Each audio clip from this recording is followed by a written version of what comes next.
Hello everyone, welcome to learner B extra. I am Shivani Chauhan. इस video में हम class 7th maths की book का चैप्टर 14 एक्सरसाइज 14.3 देखने वाले हैं।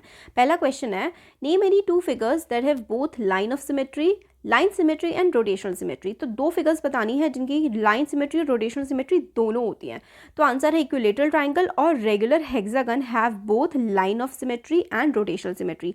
तो जो हेक्सागन होता है, इक्विलेटरल ट्राइंगल क्या होता है? जिसकी तीनों की तीनों साइड्स सेम होती हैं। ठीक है, तीन साइड सेम होती हैं। और हेक्सागन क्या होता है? देखो, सबसे पहले हम लोग, एक होता है हमारा, ठीक है, क्वाड्रिलेटरल, यानी कि जिसकी चार साइड्स होती हैं। फिर हमारा देखो ट्राइंगल होता है, ट्राइंगल की कितनी साइड्स होती हैं? तीन होती हैं। पेंटागन की साइड्स कितनी होती हैं? पांच होती हैं। तो हेक्सागन की साइड्स कितनी होती हैं?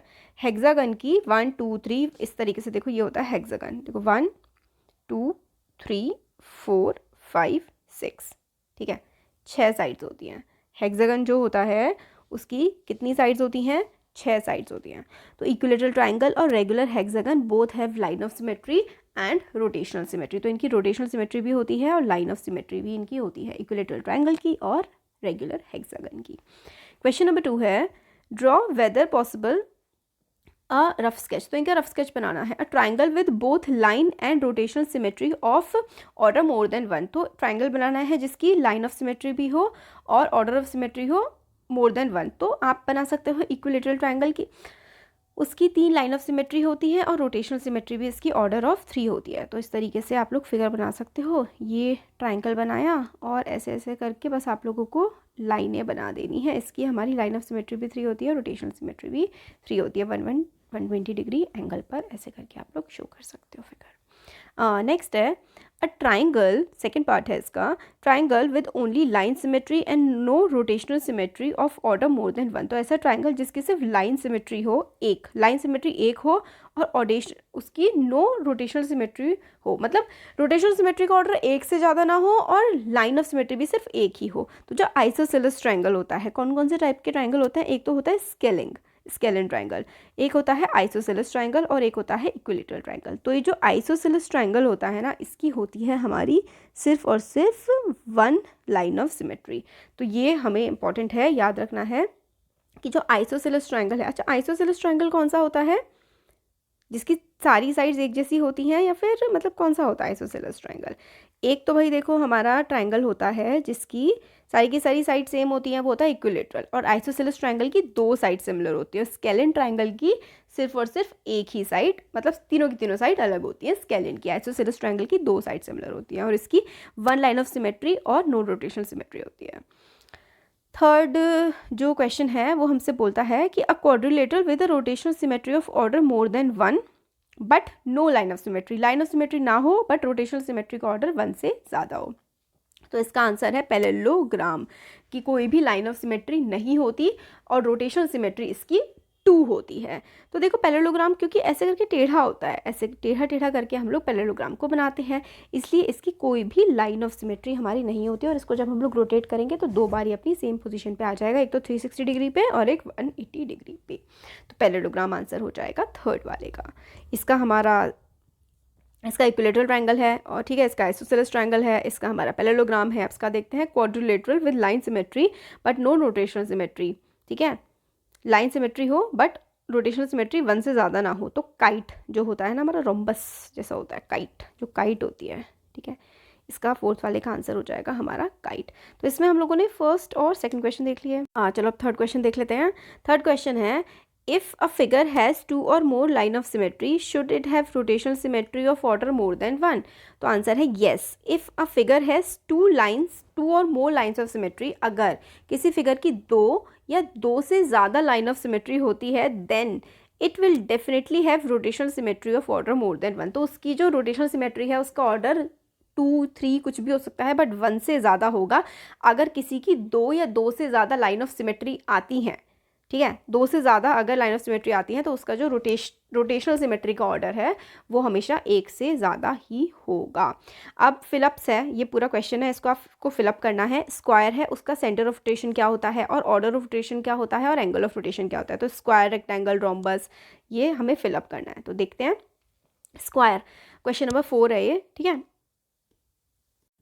तो देखिए यहाँ पे हम लोग देख लेते हैं स्क्वायर का जो सेंटर ऑफ रोटेशन होता है वो होता है इंटरसेक्शन पॉइंट ऑफ डायगोनल। तो जैसे कि अगर हमने ये स्क्वायर बनाया है, ठीक है, तो इसका सेंटर ऑफ रोटेशन क्या होगा, जहाँ पर इसके दो डायगोनल्स मिलेंगे, इस तरीके से जहाँ पे इसके दो डायगोनल्स एक दूसरे को इंटरसेक्ट करेंगे या फिर काटेंगे, वो होगा स्क्वायर का इंटरसेक्शन पॉइंट ऑफ डायगोनल, यानी कि centre of rotation. Order of rotation square का क्या होता है, ऑर्डर ऑफ रोटेशन होता है स्क्वायर का 4, ठीक है, ऑर्डर ऑफ रोटेशन 4 होता है। और एंगल ऑफ रोटेशन किस एंगल पे रोटेट करता है, स्क्वायर रोटेट करता है 90 डिग्री पे।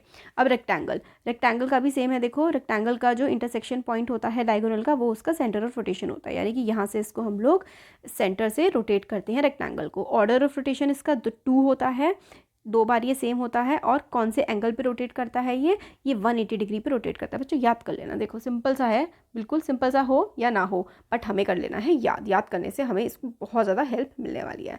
तो ठीक है, ये दोनों हो गए। अब इसके आगे का देखते हैं।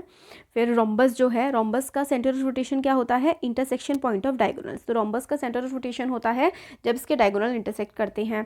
और इसका ऑर्डर ऑफ रोटेशन रोम्बस का क्या होता है, रोम्बस ऐसे करके दिखता है, ठीक है, रोम्बॉइड टाइप का। ऑर्डर ऑफ रोटेशन होता है रोम्बस का 2 और एंगल ऑफ रोटेशन होता है 180। Equilateral triangle intersection point of median, यानी कि इस तरीके से ऐसे करके जो मीडियन यहाँ पे मिलती है ना, इनका वो होता है intersection point of medians, equilateral triangle का centre of rotation. Order of rotation होता है इक्विलेटरल ट्रायंगल का 3 और एंगल ऑफ रोटेशन इनका होता है 120। रेगुलर हेक्सागन जो है उसका इंटरसेक्शन क्या होता है, उसका सेंटर ऑफ रोटेशन होता है इंटरसेक्शन ऑफ डायगोनल, मतलब डायगोनल जहाँ पर मिलते हैं। हेक्सागन है जहाँ पर उसके डायगोनल मिलेंगे वही वो उसका सेंटर ऑफ रोटेशन होगा। ऑर्डर ऑफ रोटेशन हेक्सागन का 6 होता है और एंगल जिस पर रोटेट करता है हेक्सागन वो है 60। सर्कल का सेंटर रोटेशन सेंटर होता है, बिल्कुल सर्कल जो है उसके बिल्कुल सेंटर पे ही वो होता है सेंटर ऑफ रोटेशन। और ऑर्डर रोटेशन इन्फिनिट होते हैं, ठीक है, कितने ऑर्डर पे रोटेट करता है सर्कल, इन्फिनिट। और एंगल क्या होता है रोटेशन का, कोई भी angle, any angle. Semi circle जो होता है वो उसका सेंटर ऑफ रोटेशन सेंटर होता है, ठीक है, सेमी सर्कल का सेंटर ऑफ रोटेशन उसका सेंटर ही होता है। ऑर्डर ऑफ रोटेशन उसका 1 होता है और angle of rotation semi circle का होता है 360 डिग्री। सेमी सर्कल होता है आधा सर्कल, ठीक है, सेमी का मतलब होता है हाफ सर्कल। तो हमने 4 क्वेश्चन देखे। अब इसके आगे के क्वेश्चन हम लोग नेक्स्ट वीडियो पे देखेंगे। तो आप लोगों को सारे के सारे इससे पहले के वीडियोज़ और इसके बाद के वीडियोज़ सबका लिंक आप लोगों को डिस्क्रिप्शन बॉक्स में मिल जाएगा। पसंद आया वीडियो तो लाइक करिए, चैनल को सब्सक्राइब करिए और शेयर करिए। Thank you. Hello everyone, welcome to learner B extra. I am Shivani Chauhan. इस वीडियो में हम देखने वाले हैं क्लास 7th मैथ्स की बुक का चैप्टर 14 एक्सरसाइज 14.3 का क्वेश्चन 5, 6, 7 और ये लास्ट है। इससे पहले हम लोग सब कवर कर चुके हैं। इससे पहले के सारे वीडियोस का लिंक आप लोगों को डिस्क्रिप्शन बॉक्स में मिल जाएगा। अब हम क्वेश्चन देखते हैं। Question number 5, name the quadrilateral which have both line and rotational symmetry of order more than 1। तो क्वाड्रिलेटरल बताने हैं जिसकी लाइन और रोटेशनल सिमेट्री का ऑर्डर 1 से ज़्यादा हो। तो आंसर है, देखो, स्क्वायर, ठीक है, स्क्वायर हो चाहे square, rectangle, rhombus are quadrilateral which have both line and rotational symmetry of order more than 1। तो जो स्क्वायर है, रेक्टेंगल है, रोम्बस है, ये ऐसे क्वाड्रिलेटरल्स हैं जिसकी लाइन्स ऑफ सिमेट्री और रोटेशनल सिमेट्री दोनों का ही ऑर्डर 1 से ज़्यादा होता है। स्क्वायर की 4 लाइन्स होती हैं। A square has 4 line of symmetry and rotational symmetry of order 4। Rectangle has 2 line of symmetry and rotational symmetry of order 2। Rhombus has 2 line of symmetry and rotational symmetry of order 2। Question number 4 में भी तो यही देखा था, rhombus की order rotation 2, ठीक है, और रोटेशनल सिमेट्री भी 2। इसी तरीके से हम लोगों ने इसका भी देखा था, स्क्वायर का order of rotation, rotational symmetry 4, rectangle का 2, ठीक है। तो रेक्टेंगल, स्क्वायर और रोम्बस आंसर हो गया। क्वेश्चन 6 है, after rotating by 60 degree about a centre, मतलब सेंटर से आप अगर 60 डिग्री रोटेट करते हैं किसी फिगर को, a figure looks exactly the same as its original position. आपने 60 डिग्री उसको रोटेट किया सेंटर से और वो बिल्कुल पहले जैसी ही दिखने लगी। What other angles will this happen for the figure. तो अगर 60 डिग्री पर वो बिल्कुल पहले जैसी लगने लगी है तो और कितने एंगल्स पर वो पहले जैसी लगेगी। तो it can be observe that if figure look symmetrical on rotating by 60 degree then it will look symmetrical by rotating 120, 180, 240, 300, क्योंकि 60 ऐड करते जाओ। अगर 60 डिग्री पे सेम हुई है तो फिर वो नेक्स्ट 60, यानी कि 60 + 60 120, 120 के बाद फिर से अब 60 ऐड करोगे तो 180, 180 में फिर से 60 ऐड करोगे तो 240। तो हर 60 डिग्री पर जैसे जितने भी एंगल बढ़ते जाएंगे 60 डिग्री के डिफरेंस पर वो सेम होती जाएगी फिगर। तो हर 60 डिग्री पर वो फिगर सेम हो जाएगी। तो क्वेश्चन नंबर 7 है, we can have rotational symmetry of order more than 1 whose angle of rotation is 45, 17. ठीक है, तो आंसर देखते हैं. तो it can be observe that if angle of rotation of a figure is a factor of 360 degree then it will have a rotational order of more than 1. ठीक है, अगर 360 degree पूरा का पूरा घूमता है तो ऑर्डर ऑफ रोटेशनल सिमेट्री 1 होता है. ठीक है, अगर 360 बाई 360 डिग्री कर दें हम लोग तो यानी कि क्या हो जाता है, 1 आ जाता है. और यहाँ पे नीचे कुछ और होगा अगर, तो ये नंबर कुछ अलग आ जाएगा, राइट. तो it can be checked that 45 is a factor of 360 degree but 17 is not. Therefore the figure having angle of rotation is 45 will have rotational symmetry of order more than 1. However, figure having its angle of rotation as 17 degree will not be having a rotational symmetry of order more than 1. क्यों? क्योंकि देखो अगर 360 degree है, ठीक है, 360 degree है, 360 degree को आप 360 डिग्री को 45 से डिवाइड करोगे तो कुछ मतलब हमारे पास आंसर आ जाएगा. चलो डिवाइड करके देखते हैं. 360 डिग्री को 45 से डिवाइड करते हैं तो कितने टाइम्स जाएगा. 360 को 2 टाइम्स करेंगे तो 45 इंटू 2 क्या हो जाएगा, 45 इंटू 2 हो जाएगा 90, 45 इंटू 3 हो जाएगा 135. 360 डिग्री को हम डिवाइड अगर डायरेक्ट करते हैं 45 से तो आंसर आएगा 8. तो यानी कि ऑर्डर ऑफ रोटेशनल सिमेट्री ऐसे फिगर की जो 45 डिग्री से रोटेट कर रही है 8 आ जाएगी. बट 17 तो 360 को काट ही नहीं पाएगा, इसलिए इसका जो रोटेशनल सिमेट्री का ऑर्डर हम लोग निकाल ही नहीं पाएंगे. तो इसलिए ये हम लोग डिवाइड करके चेक करेंगे 360 डिग्री से.